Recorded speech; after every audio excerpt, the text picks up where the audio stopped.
Décembre 2019. Une maladie inconnue émerge à Wuhan, en République populaire de Chine. Les scientifiques chinois l'identifient comme une infection à coronavirus. Très vite, le nouveau coronavirus franchit les frontières de la Chine. L'OMS déclare que la maladie est une urgence de santé publique de portée internationale le 30 janvier 2020. Le nouveau coronavirus est appelé Covid-19. En Afrique, les premiers cas sont confirmés en février 2020. Le Burkina Faso enregistre ses premiers cas le 9 mars 2020. La ministre de la Santé, Claudine Lougué, annonce. Dans la nuit du 8 mars 2020, la cellule de veille a été saisie de la présence d'une femme à domicile présentant des signes faisant penser à cette maladie. Cette patiente ayant récemment séjourné à Mulhouse, en France, avec son époux et une troisième personne, est rentrée le 24 février 2020 sans aucun symptôme. Elle aurait présenté de la fatigue, un rhume et une forte fièvre le 28 février qui a nécessité une consultation médicale par un médecin de famille qui a diagnostiqué sur la base d'analyse médicale et traité une dengue. Devant la persistance des signes initiaux et l'apparition d'une gêne respiratoire, la cellule de veille du ministère de la Santé a été alertée. Après l'appréciation des signes et du lien épidémiologique existant, elle a séjourné dans une ville qui est touchée par l'épidémie. La patiente a été considérée comme cas suspect et prise en charge par l'équipe d'intervention aux fins de confinement et d'analyse biologique au centre universitaire Tenango. En outre, l'investigation a permis de découvrir une symptomatologie similaire chez son époux qui a été également pris en charge et des prélèvements faits. Le compagnon de voyage, indemne de toute symptomatologie, est en confinement surveillé à domicile. Face à cette situation, nous voudrions rendre publics les résultats d'analyse de laboratoire de ces cas qui se sont avérés positifs au coronavirus 2019.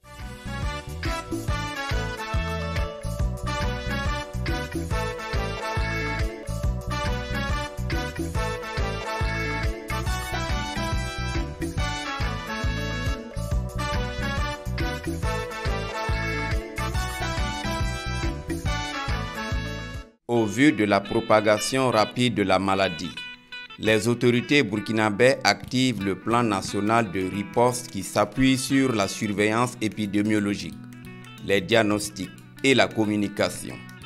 Le Comité national de réponse à la pandémie de Covid-19 est en marche.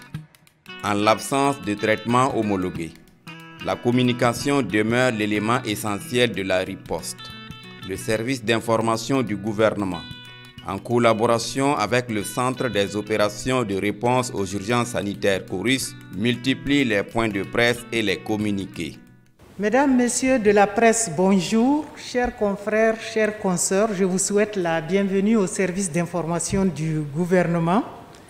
L'information qui demeure encore la dimension capitale dans la prévention de la maladie à coronavirus Covid-19. Merci aux acteurs que vous êtes.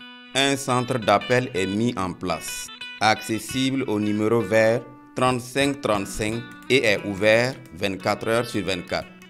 Les établissements d'enseignement sont fermés. Les séances plénières de l'Assemblée nationale suspendues. La conférence épiscopale Burkina-Niger annonce la suspension des messes publiques.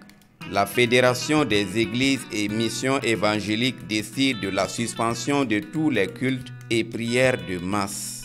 La communauté musulmane, à travers la Fédération des associations islamiques du Burkina, suspend toutes les prières dans les mosquées et toutes les cérémonies et événements cultuels musulmans mobilisant plus de 50 personnes. Le nombre de cas confirmés de Covid-19 augmente. Le président du Faso s'adresse à la nation. Après de larges consultations, j'ai décidé de prendre les mesures suivantes. Premièrement, sur le plan des libertés, l'interdiction de tout regroupement de plus de 50 personnes. Les mesures de restriction concernant les débits de boissons, les salles de cinéma, de jeux et de spectacles, les marchés et yards, les restaurants seront prises par les autorités compétentes. L'instauration d'un couvre-feu de 19h à 5h du matin sur toute l'étendue du territoire pour compter du 21 mars 2020, à l'exception des personnels sous astreinte. 2. Sur le plan des transports, la fermeture des aéroports de Ouagadougou et de Bobo-Dioulasso aux vols commerciaux pour une durée de 2 semaines renouvelable, à compter du 21 mars 2020 à minuit, excepté pour les vols intérieurs, militaires et le fret. La fermeture des frontières terrestres et ferroviaires pour une durée de 2 semaines renouvelable à compter du 21 mars 2020 à minuit, à l'exception du fret. Troisièmement, sur le plan politique, la suspension immédiate des opérations d'enrôlement biométrique, la suspension immédiate des opérations spéciales de délivrance des cartes nationales d'identité burkinabé. L'application des mesures d'hygiène dans tous les lieux publics et privés doit être stricte.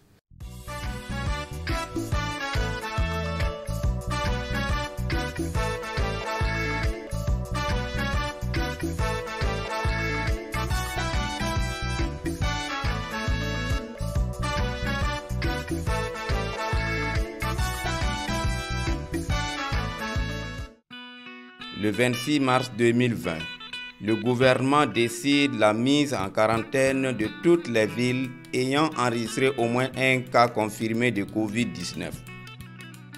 Dans la riposte, la recherche scientifique n'est pas en reste. L'unité pharmaceutique U-Pharma à Ouagadougou relance ses activités. Les praticiens proposent leurs services. Le personnel soignant est mis à rude épreuve. Il fallait gérer sur place des équipes très hétérogènes où les gens ne se connaissaient pas, où les gens n'ont pas été briefés et formés sur le même niveau, parce que ici au CHU de Tengango, on a une autre vision de la prise en charge des malades qui fait que quelquefois il y a des petites différences. Mais bon, on s'est adapté à la situation. Mon appréciation personnelle, vous savez, on n'est jamais parfait, on peut toujours l'améliorer. Le Covid est survenu au Burkina Faso en début mars 2020. C'est l'un des premiers pays, en dehors du Sénégal et du Nigeria, en Afrique de l'Ouest, qui a été concerné par cette maladie. Et ça tombait au moment là où il y avait plusieurs cas en Italie, et bien sûr on voyait les conséquences humanitaires en Italie. Alors, nous, bien sûr, la peur elle est naturelle, elle est humaine. Nous avons ressenti de la peur. Mais d'un autre côté, il y a le sens du devoir qui nous appelait. Et nous avons voulu respecter ce devoir, nous conformer à notre éthique. Le gouvernement appelle la population au respect strict des mesures barrières édictées par le ministère de la Santé, port obligatoire de masques, lavage des mains au savon ou désinfection des mains par du gel hydroalcoolique, distanciation physique d'au moins 1 mètre.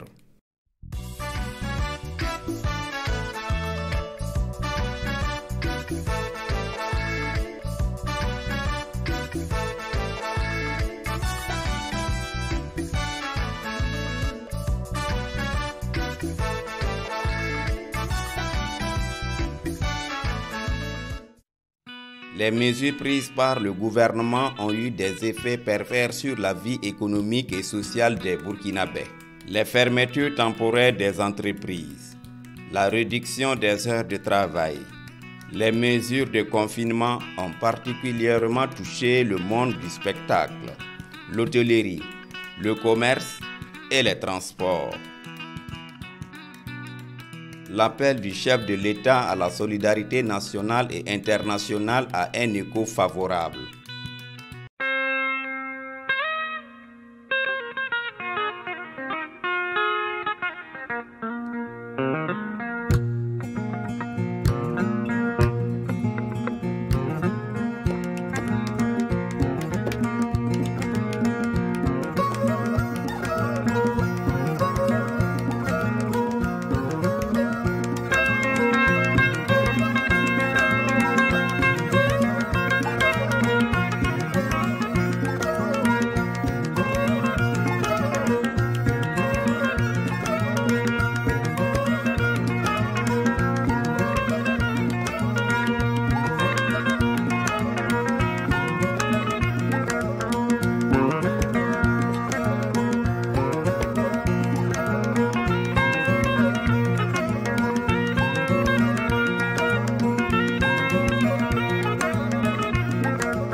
gouvernement s'appuie sur la mobilisation communautaire pour freiner la propagation de la maladie.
Afin de relever le défi sanitaire lié à la COVID-19 sans sacrifier la vie économique et sociale, le président du Faso décide d'alléger les mesures prises. Le couvre-feu est levé. La mise en quarantaine des villes également. Le Premier ministre Christophe Joseph Marie Dabiré réunit à Ouagadougou les gouverneurs des 13 régions du pays. Nous nous sommes retrouvés pour faire un peu le point de tout ce qui s'est passé depuis la déclaration officielle de l'existence du virus dans notre pays.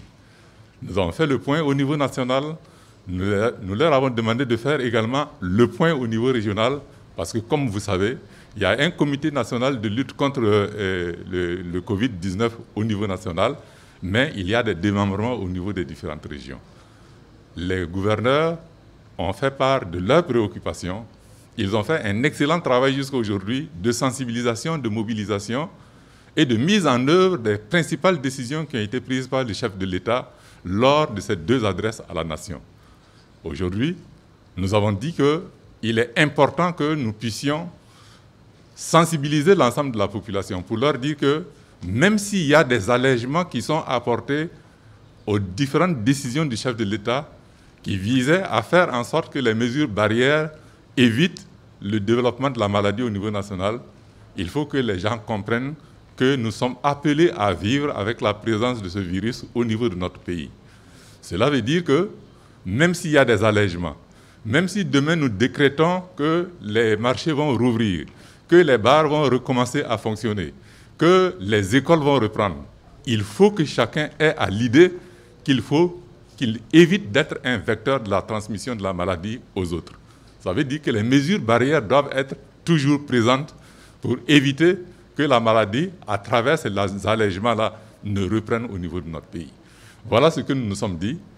Les gouverneurs se sont mobilisés pour transmettre cela, faire en sorte que la mobilisation communautaire soit totale, que les associations des jeunes, les secteurs informels, etc., puissent se mobiliser pour passer le message à l'ensemble de la population de notre pays. Pour atténuer l'impact de l'épidémie et relancer l'économie nationale, le président du Faso, Roch Marc Christian Kaboré, se veut rassurant. En dépit des mesures déjà prises pour juguler la pandémie, force est de reconnaître que la situation reste préoccupante. Au titre des mesures de soutien à la relance de l'économie, une concertation avec l'ensemble des acteurs des secteurs les plus touchés se déroulera sous l'égide du gouvernement. D'ores et déjà, les mesures suivantes sont prises. La mise en place d'un fonds de relance économique des entreprises en difficulté d'un montant de 100 milliards de francs CFA.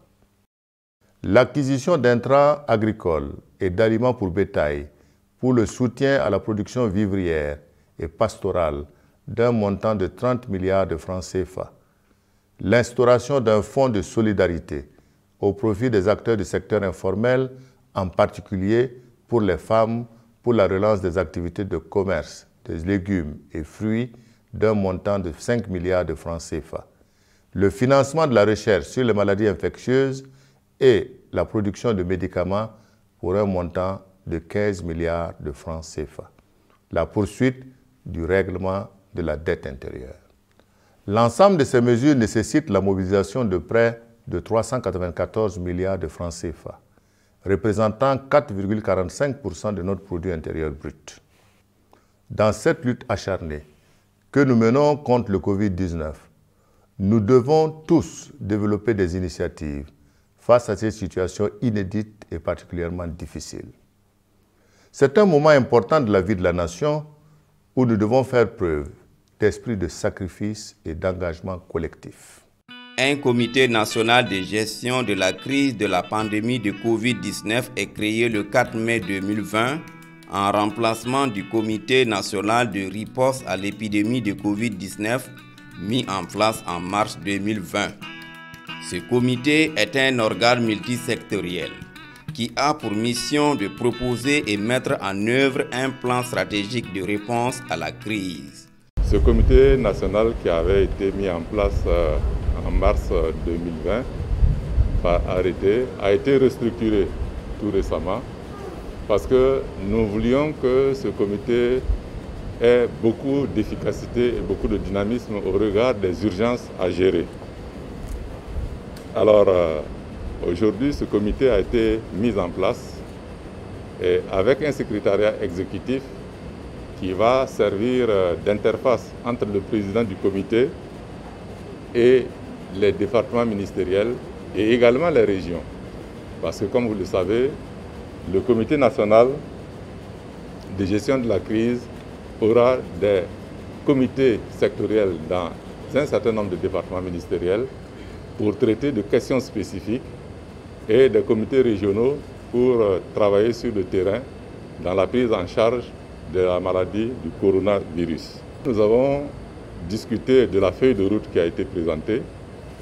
Nous avons également échangé sur les actions urgentes à prendre. La première action urgente à prendre, c'est d'élaborer un plan global qui fasse la situation de la maladie, qui fasse également la situation des principales orientations et surtout la situation de la mobilisation des ressources en faisant apparaître le gap qu'il faut prendre en charge avec les partenaires techniques et financiers. Nous avons également demandé à ce que le ministère de la Santé revoie certaines dispositions du plan de riposte qui a été adopté par le gouvernement en Conseil des ministres.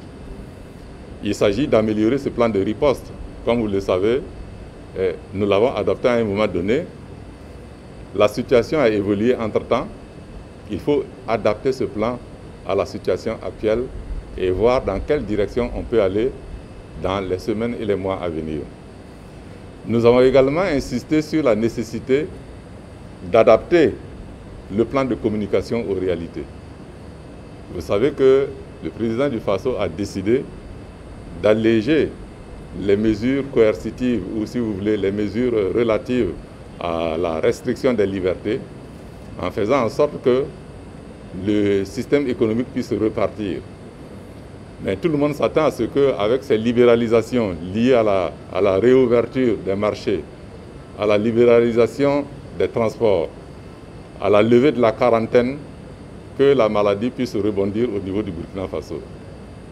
Donc nous avons dit qu'il était important d'ajuster notre plan de communication pour faire en sorte que les messages qui vont être passés fassent en sorte que les populations adhèrent à l'idée selon laquelle la maladie est une réalité dans notre pays et que cette population doit adopter les bonnes pratiques en matière de gestes barrières pour éviter que la maladie ne puisse repartir.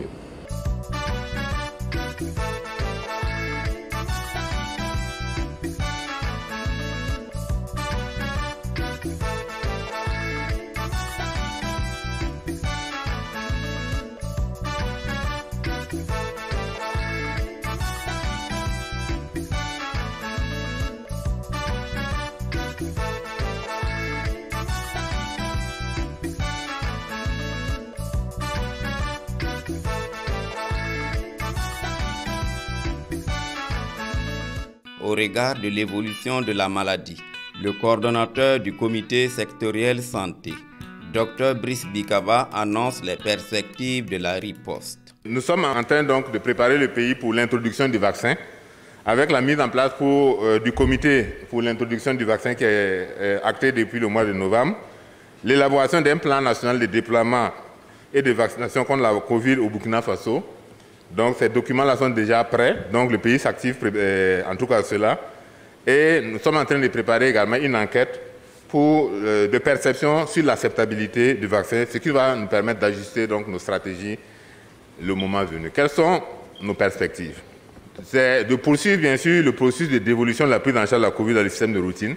À terme, comme on le dit, c'est de faire de telle sorte que Covid, ça soit comme une maladie comme le palu. Tout le monde, on peut prendre en charge, le système a les capacités. Et également, continuer à renforcer les capacités donc, au niveau des points d'entrée. Étant donné qu'à un certain moment, les frontières vont ouvrir, il faut donc que nous soyons entièrement prêts lorsque cela va subvenir. Il y a également l'amélioration de l'offre de soins à travers l'amélioration de l'offre diagnostique. Donc nous avons vu que nous sommes partis d'un laboratoire à 26 laboratoires, mais nous devons toujours travailler à renforcer cela.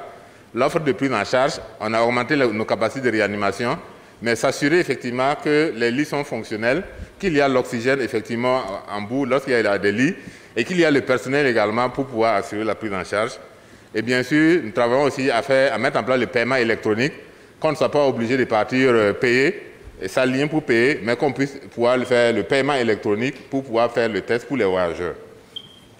Et bien sûr, nous continuons à nous préparer pour l'introduction du vaccin et à renforcer les activités de communication et d'engagement communautaire. Et enfin, nous sommes en train de relire les directives de prise en charge pour les adapter au contexte actuel et aux données de la science.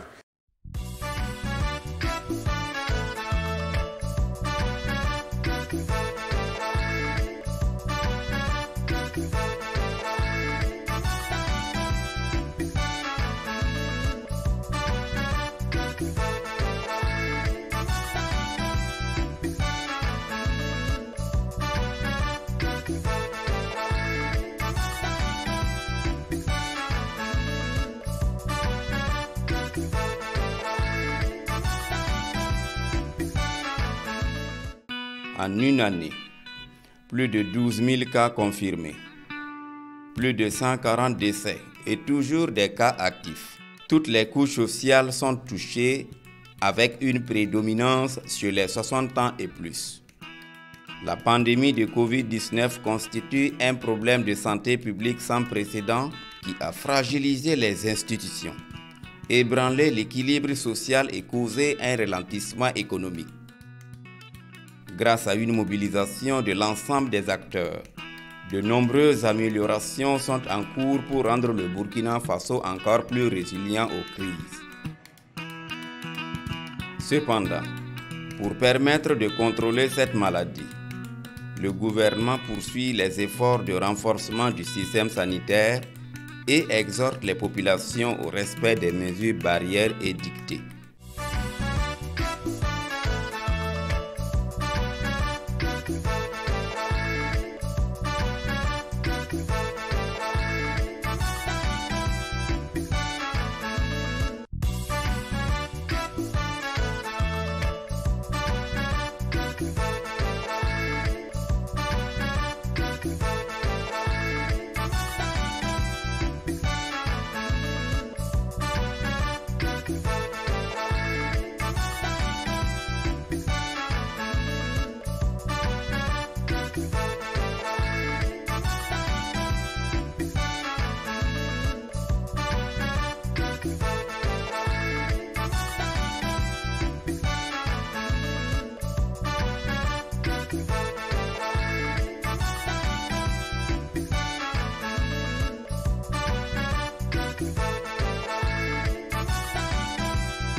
Coronavirus,